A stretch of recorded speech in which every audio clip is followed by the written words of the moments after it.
வணக்கம்ப்பா. இப்போ நம்ம குட்டீஸ்க்கு கொஞ்சம் வெஜிடபிள் சாதம் மாதிரி தயாரித்து ரெடி பண்ண போகிறோம். அதுக்கு என்னென்ன தேவைன்னு பார்க்குறோம் வாங்க. ஒரு 3 பல் பூண்டு, சின்ன பல், ஒரு விரல் இம்புட்டூன்னு இஞ்சி, அதுலேயும் கம்மியாக தான், ஒரு குட்டி தக்காளி, இந்த 3ஐயும் போட்டு ஒரு பேஸ்ட்டு, இஞ்சி பூண்டு பேஸ்ட்டு மாதிரி தயார் பண்ண போகிறோம். ஆமாம். அடுத்து என்ன எடுத்து வச்சுருக்கோன்னு பாருங்கள். கேரட்டு, ஒரு காவாசி, ஒரு பீன்ஸு, ஒரு 10 அளவுக்கு பட்டாணி, ஒரு காலிஃப்ளவர், குட்டி காலிஃப்ளவரில் ஒரு சதையை பிச்சு அது வச்சுருக்கோம். இதெல்லாம் போட்டு தான் இப்போ வெஜிடபிள் சாதமாக நம்ம ரெடி பண்ண போகிறோம். வாங்க என்னென்ன தேவைன்னு பார்ப்போம். இப்போ சும்மா கொஞ்சமாக நெய், ஒரு 1/2 ஸ்பூன் அளவுக்கு இருக்கோம்.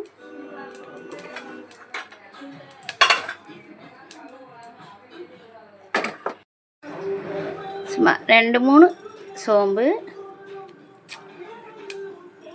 2-3 சீரகம், அவ்வளோதான். அதோடு இந்த காய்கள் எடுத்து வச்சுருக்க நம்ம காய்கள்லாம் போட்டு ஒரு கிண்டிக்கலாம்.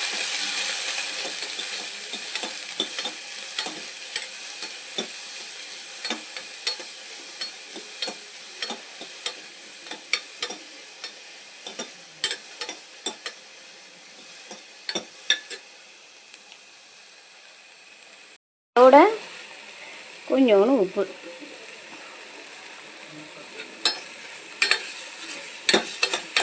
போட்டோம். உப்பையும் போட்டு நல்லா கிண்டி விட்டுட்டு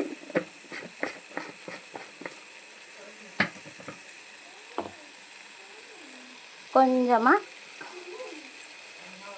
தண்ணி ஊற்றிக்கிறோம். நம்ம அரைச்ச ஜார்லேருந்தே லேசாக விட்டுக்கலாம்.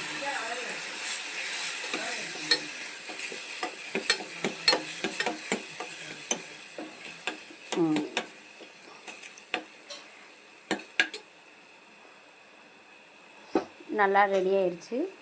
ரெடி ஆகட்டும். இதில் இப்போ நம்ம வடித்த சாதத்தை கொஞ்சம் போட்டு ரெடி பண்ணி குக் பண்ணி தரப்போகிறோம் குழந்தைக்கு.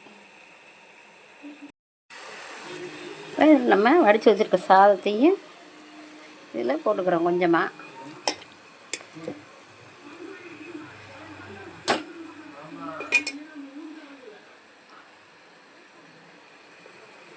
போட்டு தேவைக்கு கொஞ்சமாக வாட்டரும் விட்டு தண்ணி விட்டுக்கிறோம்.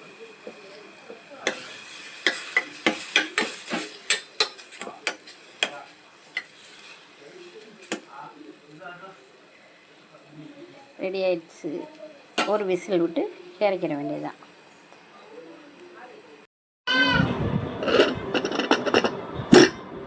பாருங்கள், நம்ம குட்டீஸ்க்கு வச்ச சாப்பாடை எப்படி இருக்குன்னு பார்ப்போம். வச்சிட்டோம். ரெடி ஆயிடுச்சு.